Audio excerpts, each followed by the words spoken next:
This is Erin Boyer with Compassionate Pet Solutions. I'm going to talk about how to introduce a new puppy to your resident cat. The most important thing when dealing with cats is to remember they are very sensitive to stress. Something I like to do with anytime I've got a cat that's going to be in a stressful situation is use pheromones.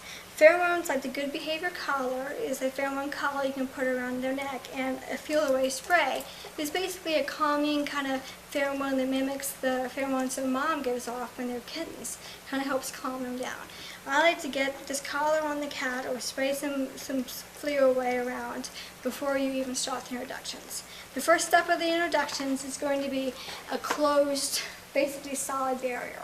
At first you don't want the cat to be able to see the dog, you don't want the dog to be able to see the cat, you just want them to basically have a solid barrier where they can sniff each other but not actually interact.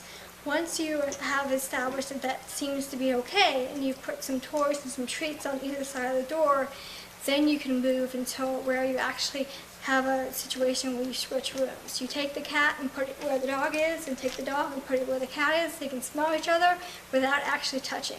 Then you're going to move to the baby gate. The baby gate is basically so that they can see each other, they can sniff each other, but they're not going to be able to actually physically interact. It's important that the dog or the puppy in this situation has something that they can be distracted by. So you want them to be playing with their Kong toys or having a rawhide to chew on, something so they're not physically staring at the cat or barking at the cat. That way you can kind of encourage the cat to approach the gate. And you can do that with using things like feather toys, and you can play in front of the gate. You can use cat treats, and you can use cat food, and you can put it on either side of the gate.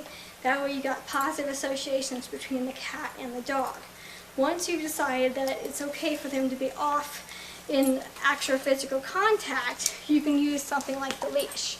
The leash is a good thing to use because basically once you let the dog out, you're going to want the dog to be on the leash in order to have some kind of control of his interactions with the cat. The dog needs to be on the leash, or it needs to be tied to somewhere in the room in order to prevent the dog from chasing the cat. Once you think you can trust them, then you can let them off. And you want to basically still be present. You don't want the cat to have interactions with the dog when you're not there. But you basically just want them to be able to explore each other and be around each other without having kind of negative reactions. The cat and the dog can kind of walk around and sniff each other, but it's important that you monitor their access. It's also very important that the cat have what's called a safe room.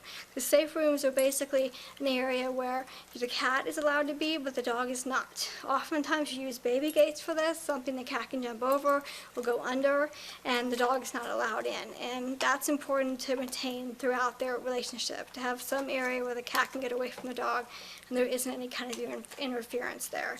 And it's never recommended to keep them together or leave them alone when you're not there, because sometimes you never know what's going to happen and you don't want to come home to find some kind of altercation has occurred.